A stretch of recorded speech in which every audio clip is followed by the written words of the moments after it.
Auburn misses out on Julian Phillips as the talented small forward picks Tennessee over Auburn and a host of other schools. What does it mean? What does Bruce Pearl do with that last remaining scholarship? We tell you on today's Locked On Auburn. Well, Zach, I actually just finished crushing some chicken farm, and I am freaking ready to rock and roll.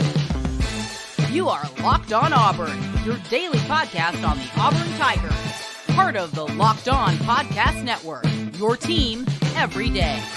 Yes, welcome on into Locked On Auburn, your daily Auburn Tigers podcast. I'm your host, Zac Blackerby. Thank you so much for making Locked On Auburn your first listen every single day. The Tigers miss out on Julian Phillips, and here to help us break it all down is Justin Hokanson, the man over at auburnlive.com and On3. Hoke, you posted to the corner message board on the site the morning of the decision, and you're like, my gut is Tennessee, and you nailed it. Yeah, I mean, things change in recruiting a lot, and I would say with NIL, it's just going to exacerbate that because, if it comes down to an NIL decision, well, that can be changed real quick. Yeah. We're not talking about feelings or something that could change maybe over days. I mean, if you're looking for an NIL deal, well, that could change overnight. And so, I think Auburn was in good position a week ago. And I think at that time, it's because NIL-wise, Auburn was competitive. And that changed. Tennessee, in the last however many days, Tennessee made the decision they really wanted Julian Phillips, and they weren't going to lose him. He was too important to their basketball program and the momentum of their program. Right. He wasn't as important to Auburn and where they're at in terms of what Auburn's got coming in their class. And look, Tennessee's collective has a lot of money, and they're shelling it out. And so they just made a decision that they wanted him more. And so their NIL offer was a considerable amount more than both Auburn and the G League. And What's the rumor? What's the rumor of the number of it? And so I'm glad you asked. So the rumor of the number, and I think it's important to preface these numbers with, we don't know for sure. There's things that could go into it, like, hey, if we make the postseason, maybe there's more in it for you. Or if you stay a second year, maybe there's different things. Are you allowed to do that? Are you allowed to make it incentive based?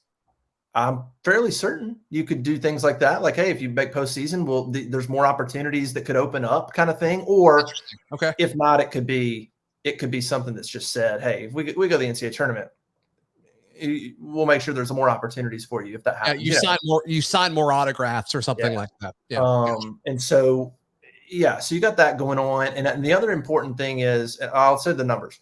So the rumored numbers were $2 million for Tennessee, and right around just under $1 million for Auburn and G League. Now, I'll say I'm fairly confident in those numbers. I'll say that. Regardless, and I'll also say this, regardless of if Auburn would have, increased their NIL offer, I'm fairly certain Tennessee wasn't going to let that gap close too much. If Auburn came back and said, all right, whatever, we'll do it, Tennessee was going to come back again, from what I understand. I mean, it was very important to them that they got that deal done.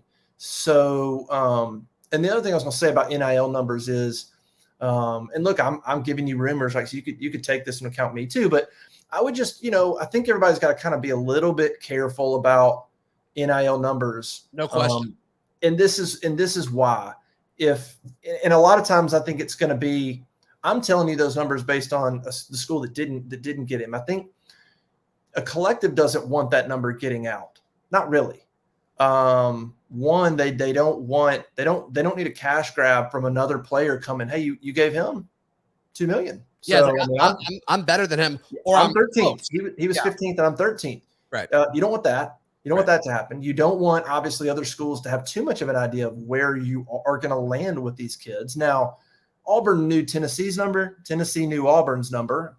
When you're in there with the family, and you're probably going to figure it out, but they don't want that widely known necessarily. And so you got to be careful when you're hearing some of these numbers reported. And just kind of, you got to take things into account. Who's reporting it?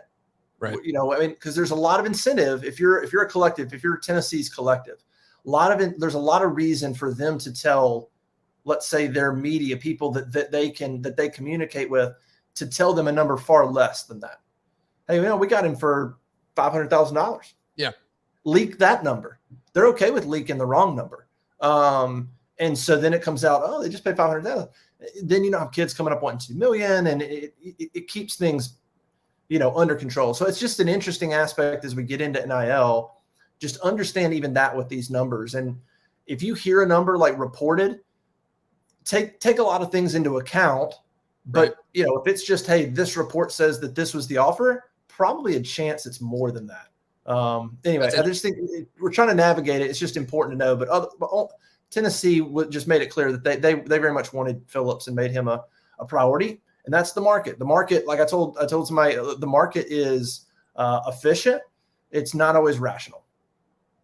There's no question about that. So when do you think this deal, I guess, or potential deal with Tennessee formed? Because it really seemed like a week ago, the people I talked to at Auburn, and it sounds like you were kind of in the mindset too that Auburn was in the lead for this kid.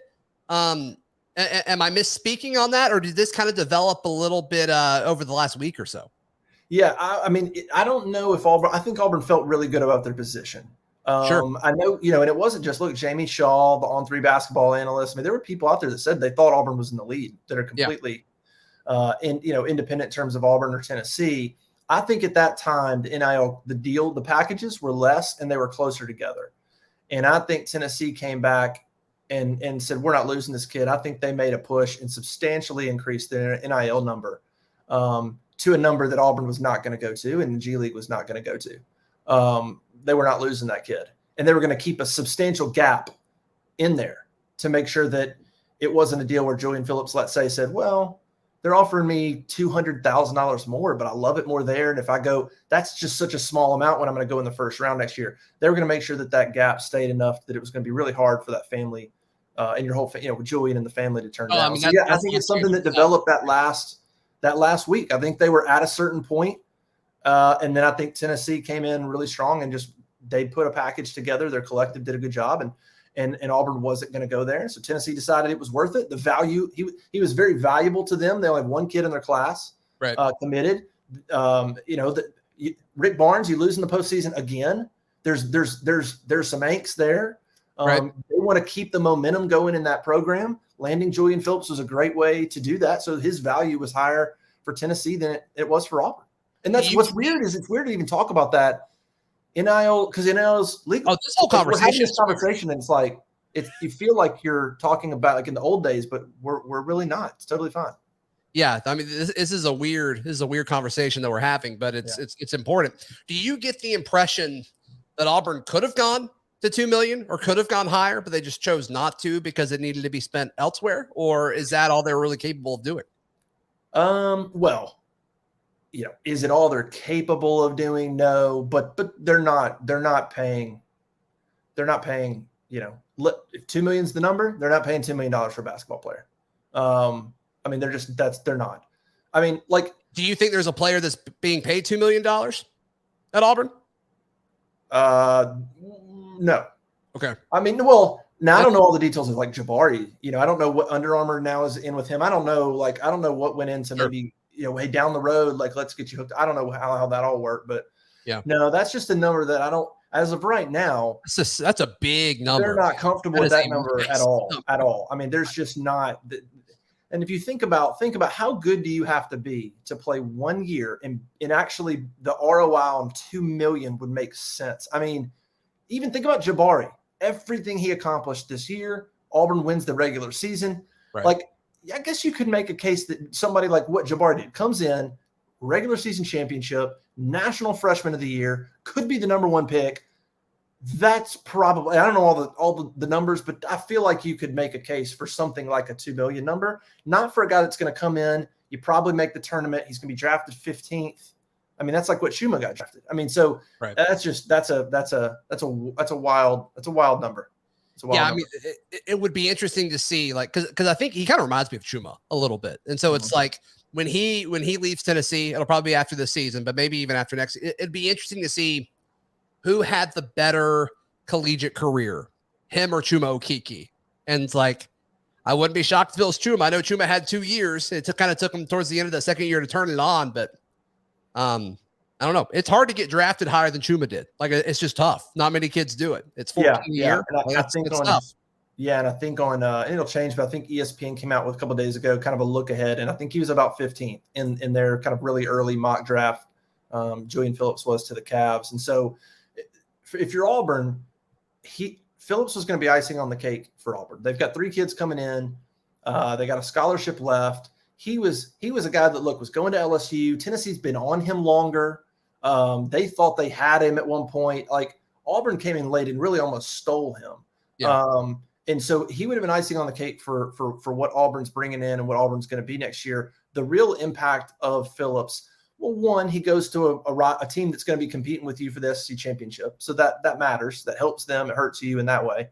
But really what it does for Auburn, it's going to put a lot of pressure. Not that there already wasn't, but it's just going to put more pressure on Allen Flanigan. He is going to have to get it together. He's going through workouts right now with some combine stuff. He's going to come back. Yeah. He's got to get his mind right.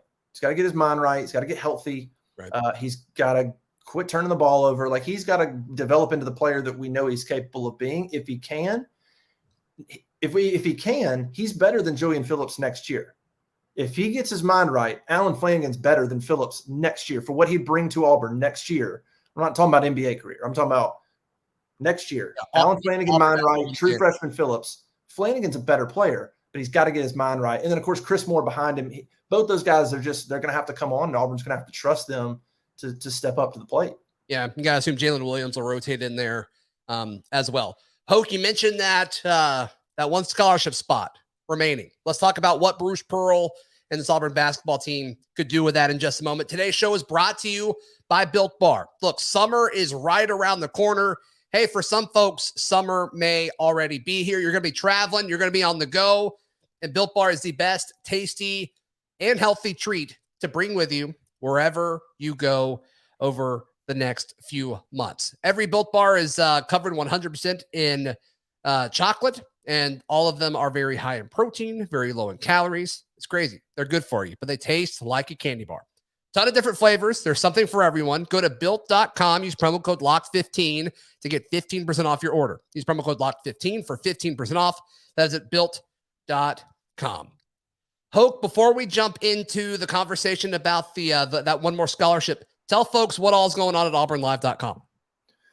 Yeah, I mean, a lot of recruiting right now. Obviously, we got baseball. Baseball teams trying to do what they can to host a regional. So you got baseball, and then really it's recruiting, man. Football, spring visits, offers going out. A little bit of basketball, but that's kind of wrapping up now in terms of basketball recruiting. So we're about to enter that time really of recruiting and baseball, kind of leading into the summer, that sort of slow time when we hear about all of the things that we don't care about. But that's what makes the message boards fun. Look, this is the time of year where you join Auburn Live, hop over on the corner and talk about Auburn stuff or anything else you want to talk about. This is the time when you can kind of have fun with it before it gets really serious again with football. So yeah, we're always busy, man. Jeffrey and Cole do a great job. So we're very appreciative of the community that we've built. Yeah. And I think it was Jeffrey wrote about 2 transfers, 2 guys in the transfer portal taking official visits this weekend. That's what we'll talk about in just a moment, Hoke. But what does Auburn basketball do with this last scholarship spot? 1, do they do anything with it? And 2, if they do, is it a shooter? Do they wait for some of these guys to come back and pull their name out of the NBA draft that are still in the transfer portal? What are you thinking this looks like? Yeah, I think right now I'm not even sure they know. I think that it's possible that you wait and see who pulls out of the draft, and maybe you grab somebody late. Okay. I don't think that they're going to feel pressured or pressed right now into getting somebody. Okay. I don't think that. I think the roster of what it looks like, I think there's a chance for it to be it's a good roster. Couple of holes, but I don't, can they go find a shooter? Is that, I don't know if there's somebody out there at this point that they really, really want that they could go get. People keep throwing around Tevin Brown. I still am not sure that that's going to happen. I mean, he would have to pull out of the draft, which I'm not sure he's going to do that. Okay. I don't think he's given any indication that he's going to do that. So we'll kind of watch him. I guess anything's possible, but at the moment, from talking to people, I don't have an indication that that's likely right now. If he pulls out of the draft, do you think it's likely? I guess so, because I think at the moment the people I talk to are like, well, he's not pulling out. He hasn't given any indication he's pulling out. We haven't talked to him, so there's really nothing to go off of. If he pulled out, sure, because look, the kid's from Mobile and really likes Auburn. I think the funny thing that happened on Twitter, it actually had an impact between him and the Auburn fan base. So yeah, I mean, if he was an option.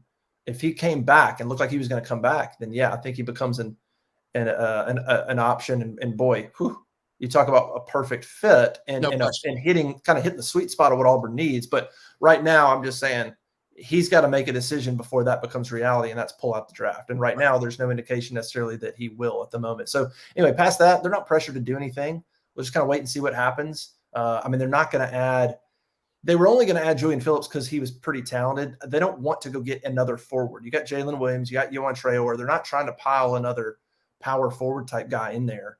And so really, I think it comes down to, can you go land maybe a shooter, somebody to stretch it out or give you an option there? Or just hold it. Does the shooter have to be a 3, or is there room for another guard on this team? Yeah, that's the tough one. Those guards, as it is now, somebody like Zep, who I know you love, I love Zep's awesome. Yeah. His minutes are going to go down a little because of Chance Westry and then Trey Donaldson a little bit, but Chance Westry is going to play a little 1, play a little 2. And so Zep's going to hit. So then if you talk about potentially bringing in another guard that's a shooter, somebody that can stretch the court, stretch the defense. It could be tough, and it could be hard to get that guy because he's going to go. You got Wendell, KD. You got Zep, you got, he might go out of, I don't know. Where do I fit into that? Pretty good. So is this worth it? Yeah. Right. Yeah. So, interesting to see. All right. So let's talk about some of these transfers and what Auburn football can do to kind of help shape their roster in just a moment. Today's show is brought to you by our friends at BetOnline. BetOnline.net continues to be the number one source for all of your betting needs and sports info. On yesterday's show, it was a betting show geared towards what are Auburn's odds to win the SEC championship? It was 66-1. So if you're feeling juicy, feeling dicey, head over to BetOnline and take advantage of some of those lines. And you'll see that BetOnline is your continued source for all of your sports wagering information, from live betting, playoffs, esports, and more. BetOnline, where the game starts. All right, Hoke.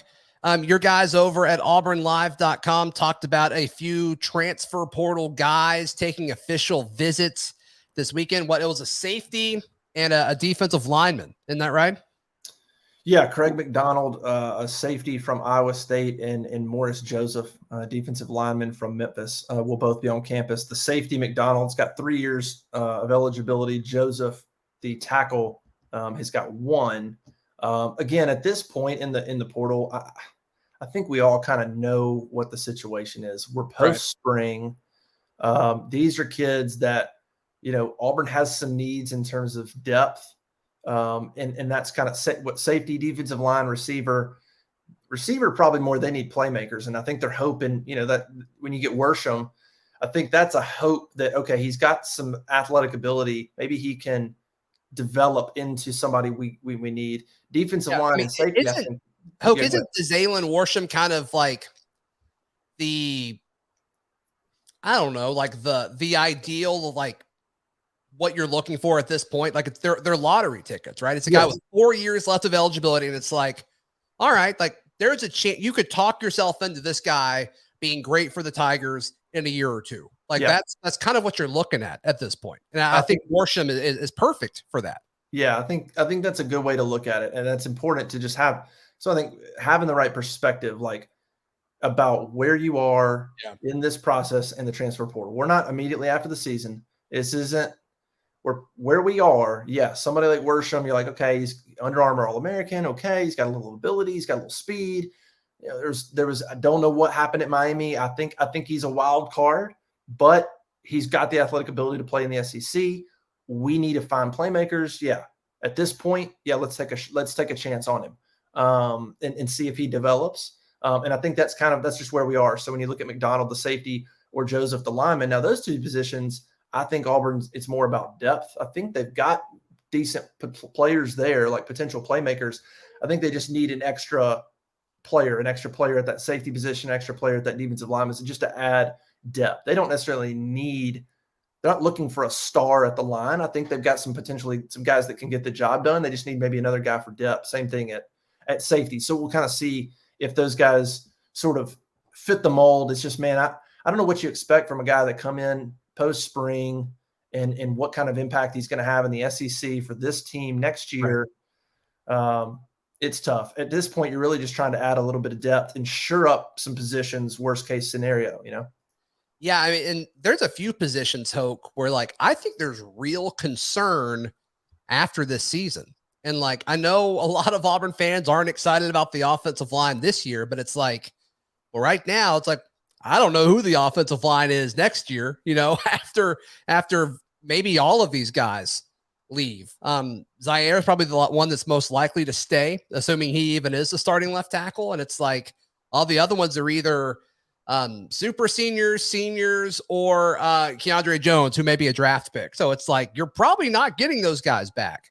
Then the defensive line is interesting because like they're loaded this year, but they're all gone after the season too. Yeah. And I think, you know, when you look at that offensive line, tough spot that Auburn was in and Bryan Harsin and Will Friend were in, because you've got all these guys that decide to come back.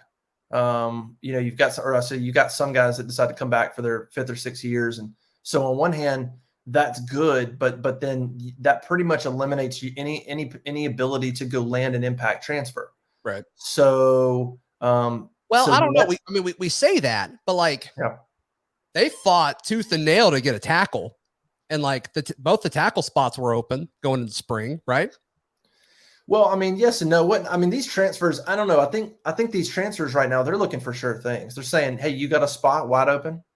I mean, if you say, hey, well, we don't have a returner, but like, here's our, then they're looking at going, okay, well, that's a lot of guys. Like I'm going to transfer with 1 year to maybe not start. I think the guys with 1 year, the guys that can make a quick impact, they want to play now. They want to go somewhere.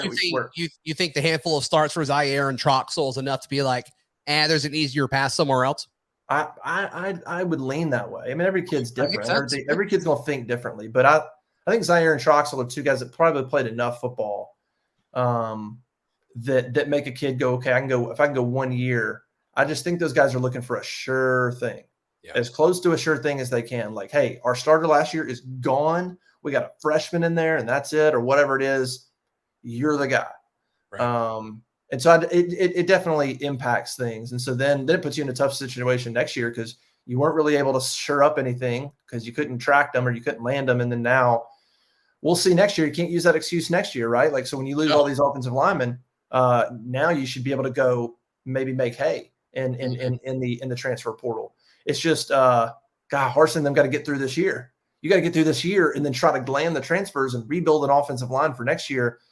And it is a tall order right now for that staff and to get through the next 2 years and to stave off what happened in the offseason, to try to build momentum. There's a lot of work that has to be done over the next 2 years to make that happen. Surviving is what, 7? Got to win 7? Or does 6 get them there?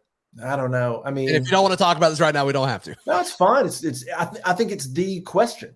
I mean, I think it's the question once the season starts, it's going to be every week. Every time they win or lose, it's going to be the question on, okay, well, where do they got to get to? Because we're not going to be able to predict where the influencers, the people that had an impact on what happened in the offseason, we're not going to have an idea of where they're at game by game. If he gets to 6, 7, like, will anything satisfy him this year? I have no idea. I have no clue. And Hoke, I've talked about this, but it's like, I'd love your thoughts on it. A year ago, when Harsin was hired, and I think there was positive morale throughout the fan base and throughout the program, even with guys leaving. It's like, okay, that's fine. This is Harsin. He's changing the culture. We all need that. But we all realized as soon as he was hired, this was going to be a build. This was going to be a process. And then somewhere between a year ago and the end of last season, the goalpost moved. Would you agree with that? Yeah, I mean, I would say so. I mean, you remember that Penn State game? It was like, whoa, Kirk Herbstreit coming out talking about how just give Harsin time and all that stuff. It's like we belong. We're there. And I think it was like a combination of things, a combination of recruiting on the outside wasn't going like it had been, not to that elite level. I mean, say what you want. Gus and that staff, they recruited a lot of really elite players. Do you hear that sound, Hoke? Do you hear that sound? That was 6 people commenting on YouTube that Gus was not a good recruiter. And I roll my eyes every time. Look, the only place he wasn't his offensive line. If you look outside of that, there was a lot of good players that his staff landed at receiver, linebacker, defensive line, like different players. But I think there was a combination with Harsin of recruiting kind of not feeling like it's hitting on all cylinders. And then the season starts to go downhill. You collapse to Mississippi State. Bo Nix gets hurt. Then it was just kind of one thing after another that you could paint it in a negative light against Harsin if you wanted to. Bo Nix leaves. Well, geez, that's a 3-year starter, a guy that loves Auburn, and he didn't even like Harsin. Well, that's Harsin's fault. Like, it just was one thing after another that just – then you had guys leaving. Then you had the investigation. It was just one thing after another that made you go, is it his fault? Is it like what's going on? And then I think behind the scenes, there's a lot of stuff going on. There's a lot of people trying to stir up, I think, animus towards him, and he's not the guy, and he's not recruiting, and he's not doing this, he's not doing that. And some of that stuff's true, and some of it's not true. And so it was just a few negative things happened, and I think people behind the scenes took it and snowballed it, and it became something that it impacted it in a negative way. Now we say all that, and then now that everything came back, I think he's got more fan support now than he would have had if that series of events didn't happen. I think people were like, "That's wrong. What happened? Some of that stuff was wrong." So I think, but like we talked about, fan support's only part of it. It doesn't matter if he goes and wins 8 games and the fans are happy, but the people behind the scenes are still pissed. I don't know what you do with that. I mean, you got to raise money in the NIL. You got to go get kids, and if there's boosters, I'm just speaking hypothetically, but if there's boosters going, you know what? I don't care. I don't like him. I'm not giving $2 million to the NIL collective. I don't like Bryan Harsin. Like, what do you do with that? I don't know. You make sure it goes to basketball. I genuinely don't know the answer to that. Yeah, it's complicated right now. It's so complicated. Hoke, thank you for your time, brother. One more time, how can folks sign up at auburnlive.com? Yeah, man, auburnlive.com. We always have a week trial for free. So go sign up for a week. It's free. Go pick a week that works for you and hang out for a week and see how you like it. But, man, we've had a lot of fun growing it. So auburnlive.com. Appreciate everybody for joining us. And thanks to you for having me on, man. I appreciate it. Of course, buddy. Yeah, I have 2 Auburn written content subs. It's you and it's Jay Ferd. So be sure to check those guys out at auburnlive.com. It's worth every single penny. All the recruiting info, all of the banter at the corner, ton of good stuff. We'll be back on Monday right here on Locked On Auburn.